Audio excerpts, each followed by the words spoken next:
आइए जी देखिए एक और छोटा सा सेशन एक टर्मिनोलॉजी के बारे में पढ़ते हैं हम। उपसौर एवं अपसौर। उपसौर एवं अपसौर अभी पीछे जब हम रिवॉल्यूशन यानी परिक्रमण वाला चैप्टर पढ़ रहे थे तो उसमें आपको इसका वर्णन किया गया था कि पृथ्वी की परिक्रमण गति के दौरान एक घटना घटित होती है जिसे उपसौर एवं अपसौर का प्रभाव कहते हैं। तो क्या है ये अपसौर एवं उपसौर, इसको जाने पहले या इसका कारण जाने? पहले कारण जानते हैं। देखिए,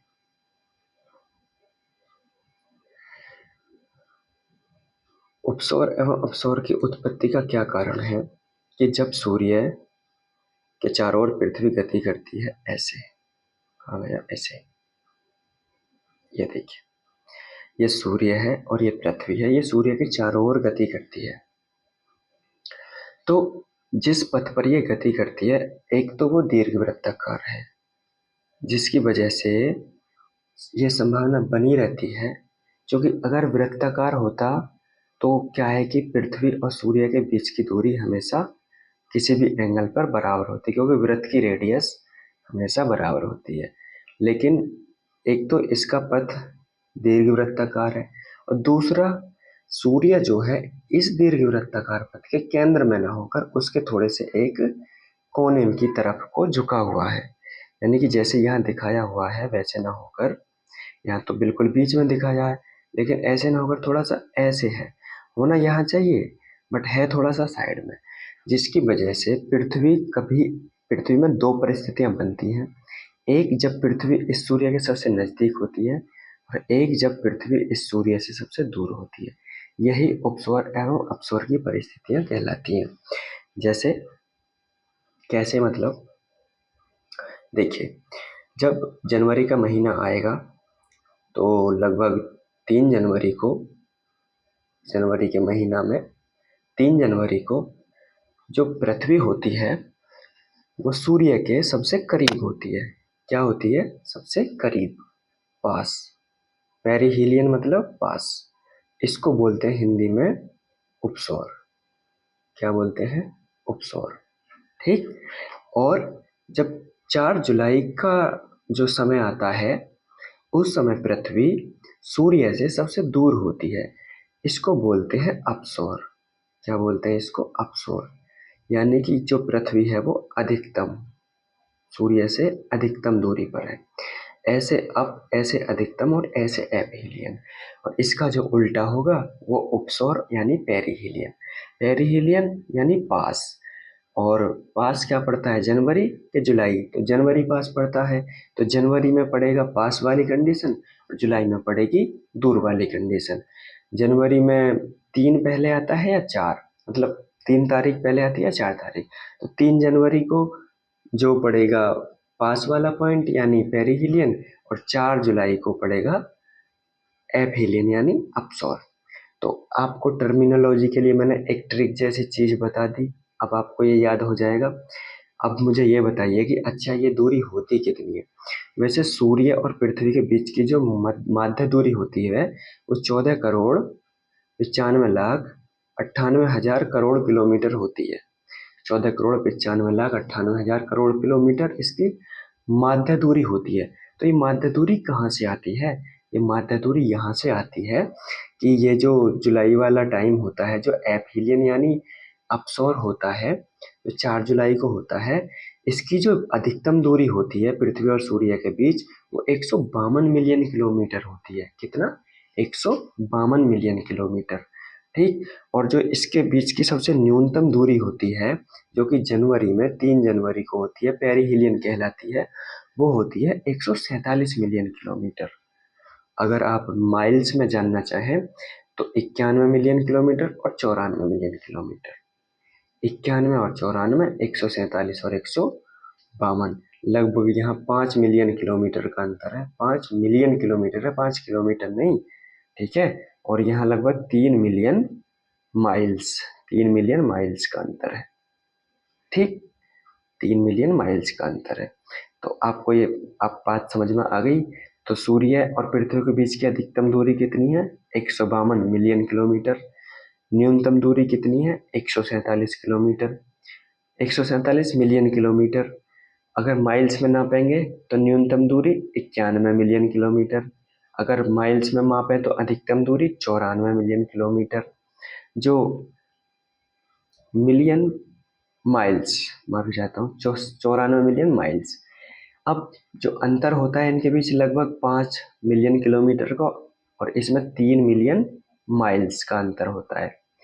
मैं एक बार फिर से इधर से रिवाइज कर देते हैं, हम जो हमने अभी वहाँ सीखा उसको यहाँ पढ़ लेते हैं। तो उपसौर एवं अपसौर की उत्पत्ति का कारण क्या है? सूर्य के चारों ओर दीर्घवृत्ताकार पथ होना और सूर्य का एक मध्य में ना होकर इस पथ के थोड़ा सा एक कोने की तरफ होना। सूर्य दीर्घवृत्ताकार पथ के मध्य में ना होकर उसके एक कोने की तरफ झुका हुआ होता है, यानी कोने की तरफ खिसका हुआ होता है थोड़ा सा। इस वजह से इसकी उत्पत्ति होती है। तो उपसौर यानी पेरिहीलियन। जब हिंदी में समझना है तो अंग्रेजी पढ़ लेना, अंग्रेजी समझना है तो हिंदी पढ़ लेना। पेरिहीलियन मतलब पास, पै से पास, यानी कि पेरिहीलियन यानी उपसौर वो कंडीशन होगी जब पृथ्वी सूर्य के सबसे पास होगी, सबसे नजदीक होगी। ठीक, सूर्य और पृथ्वी के बीच दूरी कितनी होगी? न्यूनतम कितनी? 147 मिलियन किलोमीटर। अब माइल्स में नापोगे तो 91.4 मिलियन माइल्स। ठीक है, और ऐसा कब होता है? ऐसा होता है 3 जनवरी को। 3 जनवरी को। अब मैंने इसकी ट्रिक भी आपको बता दी है। एक तारीख है 3 जनवरी, एक तारीख है 4 जुलाई। पहले क्या आता है, 3 या 4? तो 3 आता है पहले। तो पहले और पहले मतलब पहले पास पड़ेगा कि दूर, मतलब जनवरी पहले पास पड़ेगा कि जुलाई? तो जनवरी पहले पास पड़ेगा। तो जनवरी में पास वाली घटना होगी यानी पेरिहीलियन, और जुलाई में जो कि दूर पड़ती है, दूर वाली घटना होगी यानी कि एपहीलियन। हाँ, तो ठीक है, उपसौर आपको क्लियर है। अब एपीलियन यानी अपसौर पर आते हैं। अपसौर यानी ऐसे अपसौर और ऐसे अधिकतम, ऐसे अपसौर और ऐसे अधिकतम, ऐसे एपीलियन, ऐसे अधिकतम। तो सूर्य और पृथ्वी के बीच की जो अधिकतम दूरी होती है उसको एपीलियन कहते हैं, और ये कितनी दूरी होती है? 152 मिलियन किलोमीटर। अगर माइल्स में मापेंगे तो 90 कितना 4 94.5 मिलियन माइल्स। क्लियर है? क्लियर है बिल्कुल। ऐसा कब होता है? ऐसा होता है 4 जुलाई को। अब ये तो हमने कर लिया सूर्य और पृथ्वी के संबंध में। अब उपसौर और अपसौर पृथ्वी और चंद्रमा के संदर्भ में भी होता है। किसके? पृथ्वी और चंद्रमा के संदर्भ में, हालांकि उन्हें थोड़ा सा अलग नाम से जाना जाता है। देखिए, यहाँ है अप और उसके बाद दिया है सौर। क्यों? क्योंकि हम सूर्य के बीच की दूरी नाप रहे हैं। यहाँ है उप, यहाँ है सौर, क्योंकि हम सूर्य के बीच की दूरी नाप रहे हैं। अब यहाँ है उप और यहाँ है भू, क्योंकि हम पृथ्वी के बीच की दूरी नाप रहे हैं। यहाँ है अप और यहाँ है भू, भू मतलब पृथ्वी, क्योंकि हम पृथ्वी के बीच की दूरी माप रहे हैं। तो अब चंद्रमा और पृथ्वी के बीच की अगर आपके दूरी पूछी जाएगी तो अब आप उपसौर और उपभू में कंफ्यूज तो नहीं होंगे। उपसौर तभी आएगा जब उसमें सूर्य इंक्लूडेड होगा, और उपभू तब आएगा जब उसमें पृथ्वी इंक्लूडेड होगी, और उपसौर तब होगा जब कोई भी पिंड सूर्य के चारों ओर चक्कर लगा हो रहा होगा, यानी सौर के चारों ओर चक्कर लगा रहा होगा। और उपभू तब होगा जब कोई पिंड भू के चारों ओर चक्कर लगा रहा होगा। तो भू और सौर में, उपभू और उपसौर में अंतर आपको करने में बिल्कुल भी परेशानी नहीं होगी। मैंने बाकायदा समझा दिया, आपको रटना नहीं पड़ेगा।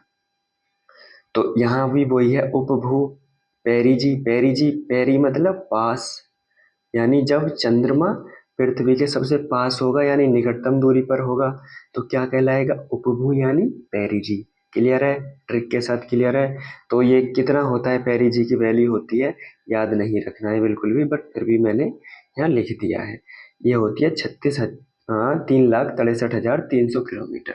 3,63,300 किलोमीटर। माइल्स में मापोगे तो 2,26,000 माइल्स। याद नहीं रखना है, इतना इम्पोर्टेंट नहीं है, क्योंकि ये तभी पूछा जाएगा जब एग्जामिनर ये सोच लेगा कि बच्चे को एकदम झंड कर देना है, लेकिन आप एक बार बस नज़र घुमा लीजिए और कुछ नहीं करना। अब यहाँ भी वैसे ही अप भू, भू मतलब पृथ्वी, अप मतलब अधिकतम, तो पृथ्वी से अधिकतम दूरी चंद्रमा की क्या है, क्या कहलाएगी, अप भू। कितनी होती है, 4,55,000 किलोमीटर। माइल्स में मापोगे तो 2,51,000 माइल्स। ठीक है, क्लियर है। ये रहा, मैंने यहाँ इसका डायग्राम भी दिया है। तो ये रही पृथ्वी, और इस क्योंकि चंद्रमा भी दीर्घवृत्ताकार पथ पर गति करती है, तो ये है एपोजी। एपोजी एप, ए यानी अधिकतम, है यानी अधिकतम, जी मतलब भू, पृथ्वी, जियो, जी मतलब जियो, जियो, ज्योग्राफी, पृथ्वी, ऐसे करके। पेरी, पास, जी, जियो, जियोग्राफी, पृथ्वी, पास कितनी, 3,63,300 किलोमीटर। एपोजी अधिकतम कितना, 4,55,000, 4,05,500 किलोमीटर। ठीक, क्लियर है। अब एक और घटना आपको याद रख लेनी है कि ये जो है ना उपभू वाली स्थिति, जब चंद्रमा एकदम पास होता है, चंद्रमा एकदम पास होता है, कितना होता है, 3,63,300 किलोमीटर, तो ये एक घटना को जन्म देता है जिसको कहते हैं सुपरमून। अगर एक ऐसा संयोग बन जाए कि जो चंद्रमा है वो पृथ्वी के सबसे पास है, यानी कि उपभू की स्थिति में है, और साथ ही साथ पूर्णिमा भी उसी दिन हो जाए, पूर्णिमा भी उसी दिन हो जाए, तो उस स्थिति को हम कहते हैं भैया सुपरमून। यानी उपभू की स्थिति भी है और साथ साथ में पूर्णिमा की स्थिति भी है, तो वो क्या घटना क्या कहलाएगी, सुपरमून। अच्छा, इस सुपरमून की विशेषता क्या होती है, इसकी विशेषता ये होती है कि ऐसी स्थिति में चंद्रमा सामान्य से 14% तो बड़ा दिखता है और 30% ये अधिक चमकीला दिखाई देता है। तो ये ही दो क्वालिटीज आपको याद रखनी है, दो, और बाकी सुपरमून के बारे में कुछ भी याद नहीं रखना है। देखिए, जैसे उपभू से रिलेटेड, उपभू मतलब, फिर से याद करा दूं, भू मतलब पृथ्वी, उप मतलब पास, पेरी यानी पास। ठीक है, तो वैसे अपभू की स्थिति में अप यानी अधिकतम, भू यानी पृथ्वी, तो जब चंद्रमा अधिकतम दूरी पर होगा तो ये एक घटना को जन्म देता है जिसको क्या कहते हैं, माइक्रोमून। माइक्रोमून देखो, जब दूर है तो क्या होगा, चंद्रमा थोड़ा छोटा तो दिखाई देगा, पास है तो बड़ा दिखाई दे रहा है, दूर है तो थोड़ा छोटा दिखाई देगा और थोड़ा कम चमकीला दिखाई देगा। तो इसका यही है कि उपभू की स्थिति हो और पूर्णिमा की स्थिति हो तो उसको कहेंगे माइक्रोमून। इसमें पूर्णिमा कॉमन है। अब ऐसी माइक्रोमून वाली स्थिति में क्या होता है, ऐसी स्थिति में यह होता है कि चंद्रमा सामान्य से 7% छोटा दिखाई देता है एवं 14% कम चमकीला दिखाई देता है।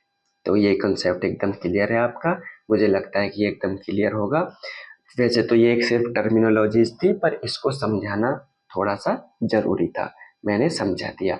अगले टॉपिक को पढ़ने के लिए ये आपको शब्दावली काम आएगी। ठीक है, तो चलिए इसमें इतना ही रखते हैं। धन्यवाद, पढ़ते रहिए, खुश रहिए, मस्त रहिए, नौकरी लगाइए, शादी करिए, ब्याह करिए, बच्चे करिए और मस्ती में जिंदगी जिए।